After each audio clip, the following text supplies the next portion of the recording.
quase boa tarde. Eu gostaria inicialmente, está todo mundo ouvindo bem, eu gostaria inicialmente de agradecer muito a organização do evento, a ARLAC, na pessoa de Juan Pablo, que nos conhecemos há muitos anos. Parabéns pelo congresso, está muito gostoso. E o meu tema, ele é parte de uma pesquisa que eu iniciei com subsídio do Conselho Nacional de Desenvolvimento, eu esqueci como é que é, científico, CNPq, e é uma bolsa, uma beca, né, de pesquisa. E é sobre o século XIX, né, um período que é próximo de algumas coisas que foram desenvolvidas na mesa anterior. Eu gostaria, é só apertar cadê? Aqui? Foi, maravilha. Eu gostaria de dedicar essa apresentação aos meus amigos da Fundação Vicente Emílio Sorro, na Venezuela, que foi intempestivamente terminada por decisão governamental, por ter já cumprido a sua missão. Realmente uma pena. E é interessante que esse livro, que foi Música Ibero-Americana de Salão, é uma das fontes para uma das referências para esse estudo que eu estou fazendo aqui. Organizado por José Peñín. São pesquisadores da Espanha, do México, Equador, Venezuela, Colômbia, vários pesquisadores que já fizeram, desde 1988, quando houve esse Congresso Ibero-Americano de Música de Salão, eles já estavam com pesquisas há vários anos. No Brasil, nós temos a Cristina Magaldi, que é uma colega brasileira que fez uma pesquisa também muito importante, né? E também da Argentina, muito do material que eu trabalho vem das pesquisas de tango do Carlos Vega, né? Então, assim, tem um bom antecedente, uma boa referência. As fontes, eu retirei, eu estou trabalhando com periódicos que desde 2012 a Biblioteca Nacional do Rio de Janeiro, ela já disponibiliza cerca de 2.000 periódicos, a maioria do século XIX.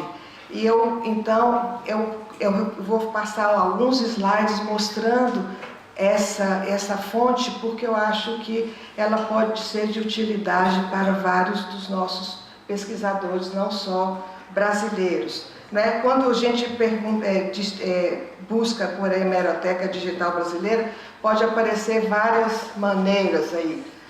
E a pesquisa, ela pode ser feita de várias maneiras. Entre elas, vocês veem aí, por exemplo, que a gente pode pesquisar por periódico, fazer a busca por periódico. Aí é onde você digita o periódico, você escolhe um período e você digita a palavra-chave. Ou então, você, por exemplo, nós temos aí, por exemplo, periódicos de Buenos Aires, nós temos periódicos de Lisboa, Londres, tem poucos, né? Então, por exemplo, eu coloquei os de Buenos Aires, só tem o Constância e El Grito del Sur, né? E o de Lisboa tem mais alguns, como vocês estão vendo aí. A valsa em si, quando eu estou pesquisando o diário do Rio de Janeiro, a colega, num excelente acento britânico, né, que já apresentou um pouco da história do Brasil, onde a gente vê que há uma diferença grande. a abertura dos portos e a liberação do comércio no Brasil foi em 1808, quando a família real fez a transmigração, diferente, por exemplo, dos países ibero-americanos, que foi um pouco antes, foi no final do século XVIII, como foi apresentado hoje também. Então, o diário, ele só foi ser fundado em 1821 e ele permaneceu até 1878. Então, é um número muito grande de menções.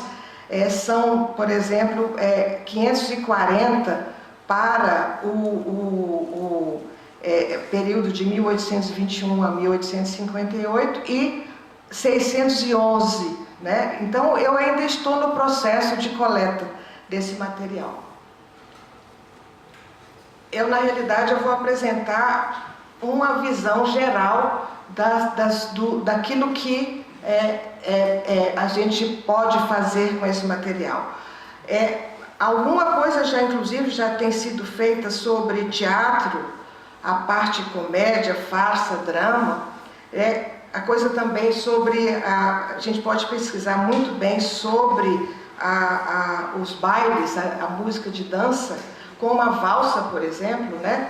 E também os instrumentos mecânicos, que aliás é a coisa que eu estou mais interessada no momento, porque pesquisas anteriores que eu tenho feito são com fonógrafo, com discos fonográficos, né? Então aí o instrumento, a transmissão mecânica me interessa bastante.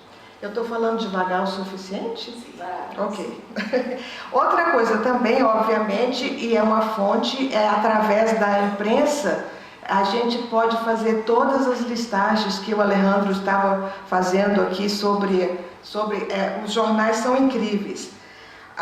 Então, uma coisa que eu gostaria de realçar é que quando a gente pega esse daí é a primeira vez que aparece a valsa no Diário do Rio de Janeiro. Tá meio difícil para ler, não é? Porque realmente é uma imagem que é digitalizado, né? Eu vou virar um pouquinho para poder... Esse daqui é de 1823, né? Aparece uma coisa que é muito interessante quando a gente vai pesquisar os jornais, é que, por exemplo, com alunos, às vezes, e comigo mesmo aconteceu isso, a gente demora uns 3 meses para acostumar com o terror e o horror e a barbárie que é a questão da escravatura. Porque você tem, ao lado dos anúncios que você tem de tudo que você está pesquisando, você tem a menção a escravos fugidos que são identificados pelas marcas de tortura.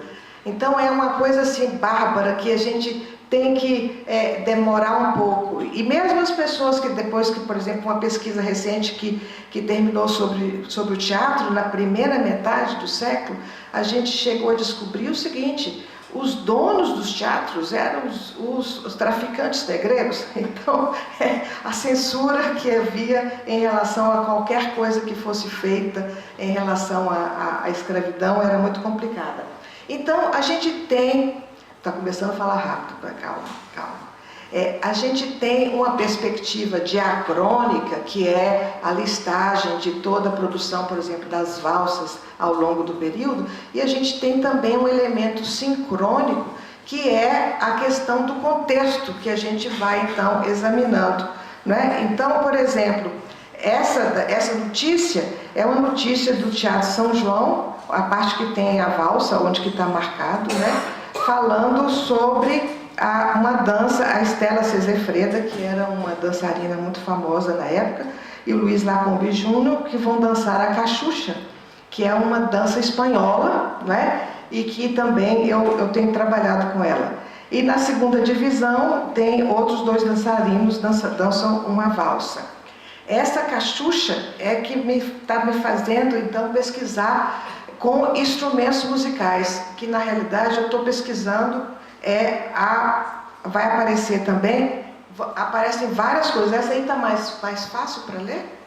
Essa daí tá dando para ler um pouquinho. Tem aquela primeira notícia, depois tem várias notícias assim que são interessantes, que eu estou colocando para a gente ver a variedade de componentes, de coisas que a gente pode fazer, que a gente pode ver em relação à valsa. Por exemplo, uma das coisas que eu acho interessante no terceiro de cima para baixo, a gente são 7 lojas em 1831, só no Rio de Janeiro, desse anúncio, pode até ter a ver mais, a quantidade de locais para venda de partituras, não é? Outra coisa também é as diferenças, um lundu custando 160 réis, e a valsa, que é a valsa do Duque de Kaiser, com variações, é 1.000 réis, quer dizer, 1.000, né? Então a diferença entre os gêneros. Eu estou pesquisando, aqui a gente não dá para ouvir, porque nós testamos e vimos que não. Vou só testar para ver, quem sabe. Não vai. Mas esse daqui é uma caixa de música, onde que aparece, ela é de 1865, é uma caixa de música feita suíça, né? E ela saiu aqui do Chile, e realmente eu não vou poder mostrar os exemplos. E esse daqui eu gostaria muito de agradecer o Agostinho Ruiz, que me levou ontem para conhecer um organilheiro, né? Na realidade é um fazedor de realejos, eu vou trabalhar com esse. Eu tenho notícias da cachucha sendo tocada no realejo em 1820 e poucos, não é? Então isso aqui é muito importante para eu fazer a continuação da pesquisa. Outras coisas que vão aparecer aí é a quantidade grande de partituras, que quer dizer, o que a gente tem, né? Um dos anúncios aí fala sobre a polca, o de baixo para cima. Estava em grande voga em Paris, neste inverno, uma dança polaca denominada a polka. A polka parece que é uma espécie de valsa, em que os dois dançantes fazem alternada ou simultaneamente as atitudes mais voluptuosas, o que obrigou ao pároco da Madalena a pregar contra a maldita polca, porque, dizia ele, era dançando a polca que se entrava para o inferno, né? Então, esse tipo de coisa. Então, a gente tem muitas partituras, tem as dedicatórias, que é exatamente onde que a gente pode. Uma colega que falou sobre os títulos e as dedicatórias são importantíssimos para o estudo da música no século XIX. E também produção feminina, que a gente acha que não tem, né? Tem uma produção grande até, que a gente descobre feminina. E recentemente eu achei 2 anúncios que eu acho que podem também dar uma pesquisa inteira. Um deles é um anúncio de 1860, onde você tem o termo popular, né? Então eu achei interessante, porque é o seguinte, esse jornal ele está anunciando um outro periódico que se chama A Marmota. Esse outro periódico anuncia que vai publicar canções populares no estilo das patrióticas canções de Beranger, né? Que essas canções vão ser cantadas nos salões pelos diletantes e nas ruas, praças e reuniões campestres pelo povo. A palavra povo aparece aí, né? Tendo elas, por fim, atacar os abusos, quer dos pequenos, quer dos grandes, sejam luzias ou saquaremas, que na realidade liberais ou conservadores, são os partidos políticos da época. Então, uma das coisas também que a Marmota faz, ela de 15 em 15 dias, ela dá para os seus, distribui gratuitamente uma partitura. E muitas delas são valsas. Algumas dessas valsas já estão digitalizadas na Biblioteca Nacional. Eu estou contando aqui, só tem 15. Tá? Obrigada. O outro que eu achei muito interessante aliás, eu fiz uma pergunta para o pessoal que estava falando sobre periódicos também do século XIX, né? Que era o seguinte: para quem estava dirigido esses periódicos? Para quem que estão eles dirigidos? E esse daqui é um folhetim. Não sei se vocês sabem o que folhetim é. O folhetim é não só a novela que é em capítulos, como o Conde de Monte Cristo, não é? Que a cada número é apresentada um pequeno trecho, como também o folhetim é onde há a crítica teatral. Não só a crítica teatral, hoje no Brasil a gente diria que seria a coluna social, né? A descrição dos bailes, a descrição, por exemplo, com quem que a imperatriz tinha dançado a primeira, segunda, terceira e quais as danças que ela tinha feito. Então, todas as coisas, os bailes dos clubes são descritos também nos folhetins. Aqui eu achei muito interessante. Esse folhetim do Diário do Rio, Por Pãos e por Pedras, de 1870, dedicado exclusivamente aos empregados públicos, agentes policiais, estudantes, às namoradeiras, aos maquinistas de estrada de ferro, aos livreiros, aos alfaiates, aos deputados provinciais, às beatas, creio que em espanhol é lo mismo, não? Aos cozinheiros, aos músicos, a todos, enfim, que não pode demorar-se em parte alguma ou perderem um minuto na leitura de qualquer coisa fútil. Aí ele passa a falar: o calor tomou o partido de derreter a parte melhor da criatura humana. Não há mais cérebro, há ventarolas, que são os abanadores. Ou que faceiro leque, que gentil mimo microscópico palpitava ontem nas tuas mãos diáfanas, minha querida. O teu leque cisma contigo, bom e leal companheiro. Quantas voltas o espírito à terra, o leque acelera os movimentos, salta, entorce-se. Aconselha-te perfumadamente que não te deixes atraiçoar pelos tentadores gênios da valsa e dos salões festivos. Não podes prescindir dos salões, como o povo não pode deixar de... brilha, brilha nos bailes, entre os sussurros embriagantes das valsas arrebatadoras. Brevemente, estás me ouvindo? Brevemente vão se abrir as portas da Câmara Legislativa e os salões de baile também. Eu achei interessante o José de Alencar, que é um escritor que fez muitos, como se diz, muitos romances no Brasil, né? Ele escreveu muito sobre o baile e ele faz uma metáfora falando sobre o baile e a política, falando sobre a diferença entre a Câmara, como a Câmara dos Deputados, não é? E a Câmara como o quarto, né? Os aposentos, e depois então o salão seria o ambiente onde tanto o político quanto os namorados poderiam fazer, um elemento, um ambiente, como se diz, de negociação.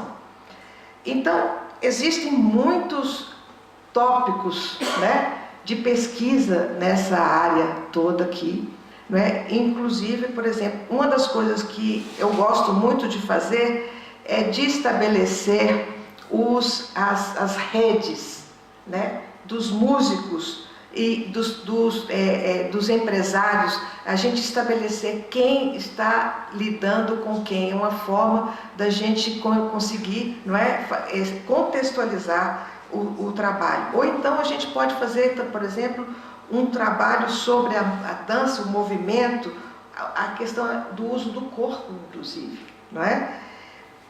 Não só de valor, e significado, e etc.